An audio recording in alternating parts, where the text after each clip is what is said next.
What is good, everybody? It's full-time triple. We're back in the building for another game week recap. The final whistle has sounded on this second game week of the Premier League season, and we got a whole lot of interesting stories and a lot of roundup to talk about, man. Some people have been getting exposed, man. Some people have been showing out. Listen, it's looking real interesting at this point in the season already, man. There's drama all over the place, crazy goals. I mean, some people, you know what I'm saying, celebrating draws like wins, like it's the whole Premier League that they just won. You know what I'm saying? I'm not trying to point no fingers, but it's getting a little bit wild. Make sure you guys like, comment, subscribe, hit that notification bell, all that good stuff. And without further ado, let's get into the recap. You know where we got to start first, man. We got to start the mighty Arsenal, my beloved team. You know what I'm saying? We had a really good performance, 4-2 at home against Leicester City. Of course, a brace from Gabriel Jesus. One wonderful goal, man. Head down, just pinging top right.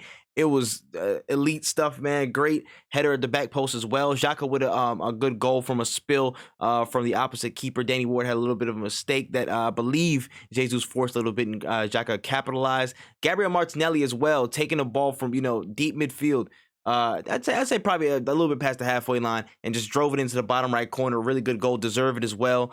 Again, one own goal from Saliba, but again, wasn't nothing to be too worried about. The crowd was behind him, and we lifted, right back up, and we pushed on.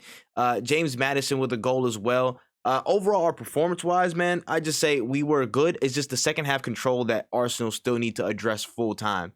Where the substitutes a little bit late. I think they might have been a tad bit. I feel like, Zinchenko was caught out of position at certain points. Again, it's not his strongest suit. Maybe Tierney could have, filled in there if we subbed a little bit earlier. But, again, tweaks come, but we settled the game, and we literally scored a minute right after that. So it's kind of neither here nor there. But again, great performances from Gabriel Jesus, Gabriel Martinelli, and Granit Xhaka, man. They definitely led the team in terms of the best showings out in the field. And it was a pretty fun win, man. It was a fun game. Moving down the line, we had Aston Villa 2, Everton 1. We had a really good first opening goal from Danny Ings. He just inside the box, dropped the shoulder a little bit. Got a goal in on the left side. Really good. We had, Buendia actually came on, man. Coutinho wasn't really doing nothing. My boy Bailey was benched. You know what I'm saying? Overall, Aston Villa just don't look super convincing right now. I'm going to keep it a buck, though. I want to say keep a side eye on them because I don't know what they're going to be doing this season. But I'm just saying, just a little bit of, just monitor them. Let's monitor them because I don't know if they're not looking as hot as the price tags on all these players that they brought in justifies, man. So I would say let's keep a close eye. But Buendia also scored a nice give and go goal. Lucas Digne also ruined my FPL a little bit by scoring an own goal. Thanks, I'm selling you, dog. But yeah, I mean it was straight. But I would say again, Everton got into the game in certain spells, man. They were taking it to them, and I feel like a team of Aston Villa's, depth and quality, they should be stomping on Everton a full 90, like with no problems. But there was some weird iffy moments here and there, and they let Everton get back into it, and it was all for me. It was all for me personally. But Aston Villa got the dub, so we carry on.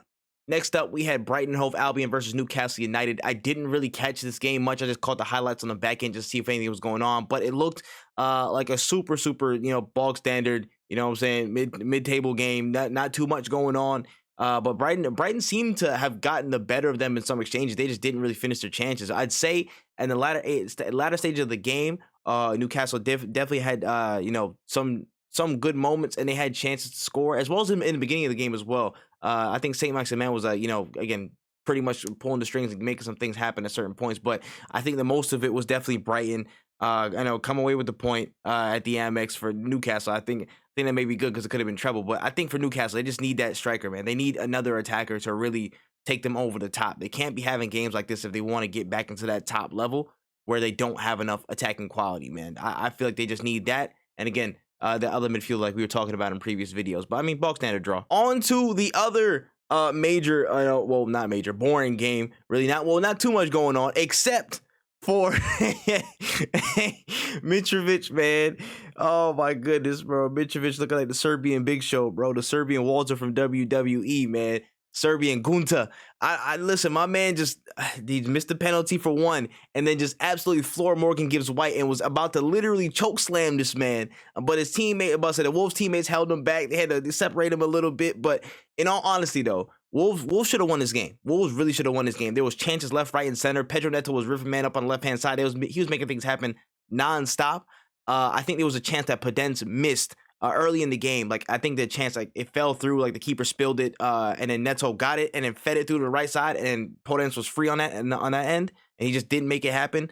There was a couple other chances at the end of the game as well. I think that Wolves just didn't convert. I think Kwang Ki-chan, I think he didn't convert one. He was like wide open in front of the goal. And it's just, you know what I'm saying, 3 points, 3 full points missed. They definitely dropped 2 points on the ball for Wolverhampton's perspective, in my opinion. But, you know, it is what it is. We had 2-2. Southampton and Leeds, a 2-2 draw. First and foremost, look like Leeds, I mean, for the majority of the game, I'd say a good 60, 70 minutes. I feel like they had the better of Southampton, man. They were getting better looks. They were, again, a little bit more controlling over the game. Again, possession stats, I think they favored Leeds.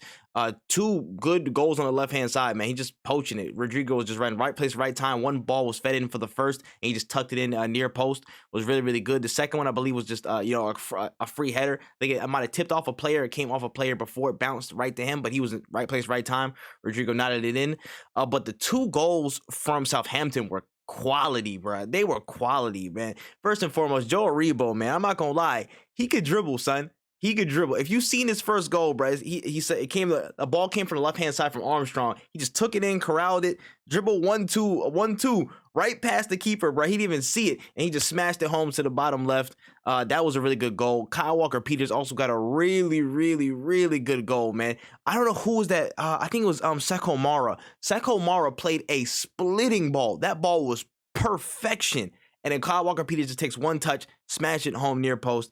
That was a really good goal. I think, you know, I think it's a fair stake of the game. There was some dangerous chances, but overall, 2-2 draw. We'll take that. All right. And we had Nottingham Forest 1, West Ham 0. I'm completely forgetting the goal, but just speaking on the performance, I just feel like Nottingham Forest were in it more at first, and then they just held on, man. They held on so much. And West Ham, I think, Lady Luck wasn't on their side, man. Like, they took a 4-leaf clover, they burned it up, you know what I'm saying? They rolled it up, and I don't know what they did with it, but the luck wasn't there. The luck was not there. Chance after chance after chance just missed, you know what I'm saying? Shots off the post, just, I'm about to say, whole balls just completely gone, past players, wrong positioning. Like, it was just an unlucky sight, man. It was an unlucky sight. I believe there was a penalty save as well. There was a penalty save in there as well, man. It was just bad, man. I'm not gonna lie to you. It was just not. It wasn't a good day for West Ham, but they got to do better, man. They got to do better to really get on the ends of these chances and score, man. But it looked unlucky. They're looking rough though. The Hammers, man. They need to get into it, man. They need to hammer some goals in for real, son, or else it's looking scary for them in the league. All right, on to some of the bigger games of the weekend, aside from Arsenal, of course. Liverpool won, Crystal Palace won, the game that just finished the latest as of this recording. Unfortunate, very stupid move from Darwin Núñez, man. Man, just all his sense went into the ponytail, and my boy just headbutted. He headbutted Anderson, man. He headbutted Joaquim, and you know, he just got the better of him. That's a straight red card. Very, very stupid move. I don't know why he was thinking the way he was thinking, bro. Just keep calm and keep playing the game. I'm about to say Luis Diaz, man. I feel like people are personally forgetting that this guy's in this squad. He, like, just magic moments this guy produces, and he showed it again today. Was an absolute crazy goal from that left hand side, man. Just weave. Players couldn't even touch him, and just the ball. I'm about to say, just the strike was fantastic. But let's not discredit the performance that Crystal Palace put on today, man. They took it to him again. They stayed compact again. Like 5-4-1, just about even dropped, you know what I'm saying, even further. Just kept tight when they needed to, you know, stayed compact. At some points of the game, I think they even employed a press and pushed Liverpool back a little bit, which I saw like in like a couple stints. It wasn't the whole game, but it was like small portions. But that was interesting to see. And then the goal. Eberechi Eze, man, gets one turn, shimmies past one player, puts a great ball through for Wilfried Zaha, and he slots it bottom right. You know, Zaha, man, we might need to call this boy home. I don't know. We might need to call him to the carpet. I don't know, man. The rumor's still going around. Listen, it probably never going to happen, but it's no discredit. You know what I'm saying? Zaha's a dope player. He's a great player, and he proves that he puts Crystal Palace on his back time and time again. So this was actually an interesting game, man. Liverpool, you know, they will be hard pressed, you know, to see what happens, you know, against Manchester United next week, bro, because it's not the greatest start from them. 1-1. Now, this game right here, the den of these bums, man, the the bummy London derby, man. Let's talk about it, man. Chelsea 2, Tottenham 2. It was interesting game. I think it was a very revealing game for me personally. As speaking honestly, I need to kind of shift some of my predictions from earlier, man, because Chelsea looked way better than I thought they were gonna, really look in this game specifically. And Tottenham don't look as hot as I thought they were gonna, come out and look. I think Chelsea really controlled the game. Tottenham just didn't look as solid in defense as I thought they were going to be. And then the counters were there. Of course, they do their thing. That's their style. But it just felt like there was cracks. There was cracks in the armor when they really had to get stuck in. You know what I'm saying? You saw it in certain instances, man. First and foremost, we got to acknowledge the Koulibaly goal because that was a cracker, man. I'm not even going to lie. I don't know where he pulled that out from, but he might have been aiming for the other side of the goal. But in any case, that was fire. He hit it. He got it. That was a crazy goal. I give credit where credit's due. That was a really good goal. But for both goals on Tottenham side, bro, there was just officiating issues, bro. What's up with these refs? What's up with VAR, bro? Why do you give these men such an easy walk to these goals? There should have been a foul in the build-up before that. I think that was on Mason Mount. That should have not stood. I believe it was Mason Mount and Havertz that should not have stood. There was a foul on him that should not have gone through. And then, all of a sudden, you know what I'm saying? Well, and then Højbjerg just gets a ball outside of the box. You know what I'm saying? Just smashes it home, bottom left corner. Also, again, just going back a little bit further down the timeline, you see Reece James just completely open in space. Tottenham just fell apart at some point. You know what I'm saying? Easy goal in, 2-1. But right at the end here, is nobody's checking? VAR was literally right in front of you. The ref is literally right in front of the incident. Cucurella has his hair pulled. I don't know how. I don't know what possesses these refs to even think that's cool. I don't know what type of Tottenham blinder they got on. Maybe they wives of Tottenham. I don't know what's going on in the VAR booth and in the officiating desk. But I can tell you that it's a shambles, bro. I really hope, I need to do a double check. I hope that none of these refs are involved with World Cup settings because this is not good. This is not good enough, bro. How do you let that hair pull go unscathed, bro? How you let Romero go unscathed from that whole challenge? And that's just it. That's just it. And then they score a goal right after that, bro. You don't even stop. You don't even send a red card. Whole VAR check and everything, bro. Didn't even send him to the booth for that. It just shows just gross incompetence from all angles, man. From the ref, from VAR, from all that, man. It's just, bro, we really need that halftime and full-time VAR ref explanation. Why did you make the decision that you made? You know what I'm saying? Like, it's disgusting at this point, man. But they survive and they get a point at the bridge. Interesting scenes. Oh yeah, I forgot to mention that hey, if we need to set up this pay-per-view between, Antonio Conte and and Tuchel, I'm game. I'll throw some money down for it, man. Hell in a Cell, 1v1. Just duke it out, bro. Handshake match. Just tape your hands like this. You know what I'm saying? Tape your hands together like this and just get it cracking because I pay money for it. That's just me. It was fireworks when they came out the cut, bro. Even when they were celebrating the goals, man. I think that when the Højbjerg goal went in, it was already scrapping. They was already at it. So, I mean, I can't wait for the reverse fixture, bro. It's going to be tense. I like this. This is the Premier League, bro. That's what the Premier League about. It's beef. It's beef on site. I like it, man. That post-match was crazy, man. I even heard Kovacic got some too from Conte. So, listen. That's drama. That's what we all want to see, man. I need a little bit more of that in my life. Just not from Arsenal, just for other teams. Just as a neutral, I like the beef. I like the beef a little bit. So, you know what I'm saying? It's cool. It's cool. I rock with it. And on to the last match, which I saved on purpose. Brentford 4.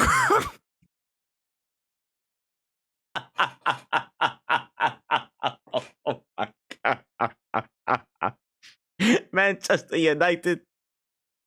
0. Where do I even begin? Listen. A part of me wants to be sad because at one point Arsenal was in this position, and we was getting slapped up. I literally remember 365 days ago to that fixture, to Brentford versus Manchester United. We lost the opening fixture of last year's Premier League season at home to Brentford 2-0, and we were getting laughed. We were getting laughed off by the whole entire league.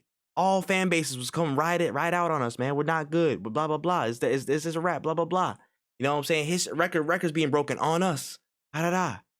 But look at this, man. All these Manchester United fans that joined in on that, bro. How the tables turn. How times change. It's crazy, bro. Brentford tore y'all apart. I don't care, you know what I'm saying, how good or bad those play. I don't care how good or bad those players were touted to be. I don't care about fixture setup. I don't care about lineup. I don't care about tactics.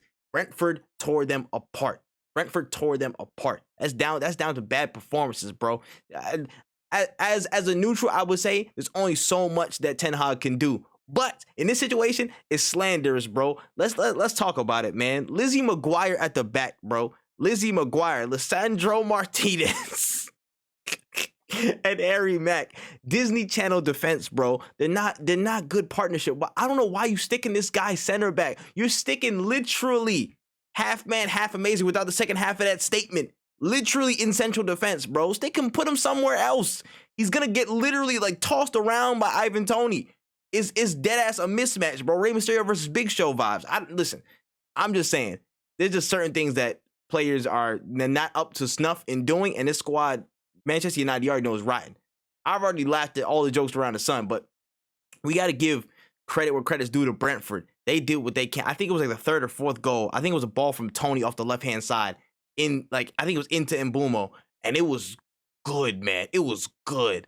Oh my goodness, man. But I got to give, again, credit to Brentford, credit to Thomas Frank. They did what they were supposed to do. They were supposed to take it to him, and then boom. It's a wonderful scene, man. But Manchester United, bro, De Gea is looking kind of washed, bro. And he's been looking shaky for the past couple of years, man. It's like the game is starting to pass him by in terms of he needs to be better at distribution, but that's where he doesn't excel. And I feel like that's starting to take a huge toll because there's not that much security at the back. So more of the onus is on, him to boot it out. And sometimes he gets caught. And like he got caught twice. You know what I'm saying? For the first two goals that Brentford scored. Again, defense, we already talked about, man. Lizzie McGuire at the back, bro. Scott McTominay Jerry came on at some point. I'm like, why are you guys still even employing this man? But that's y'all prerogative, man. I hope y'all extend his contract. Anyways, it just didn't feel like it's like, yo, bro. If you were a neutral, you'd be like, damn, bro. Anybody gonna help? Anybody gonna stop this fight? They getting their ass whooped, bro. Like he's done. He's finished. Stop the fight. Stop the count. Like it's done. But I will say I had a good ass laugh. But you never know what can happen, between now and a certain time. But I will say this: Manchester United are a long way off from where they're I guess supposed to be as a big club in the league, man. This is a brand new low point for them, and I'm gonna soak it in for a little bit. I'm gonna personally soak it in because that's just me. But honestly, man, that was a crazy result, and good luck against Liverpool, man. I don't know, man. They could low-key pull it out because Liverpool's looking kind of crazy and there's no Darwin, so who knows how that fixture's gonna go, but it's just looking peak for Manchester United right now. And that's all the recap we got for this game week. Hope you guys have enjoyed. Hope you guys have enjoyed that whole entire weekend of soccer. There's just so much good stuff, so many moments. Let me know what was your favorite moment, what was your favorite goal, what was your favorite performance, all that good stuff in the comment section below. I want to hear from you. And with that being said, got a whole nother game week ahead, a whole lot more challenges and just reactions and potential bounce backs from this game week. So we got to rest, recoup, come back. But that's all we got for this video. Don't trip. See you in the next one. Peace.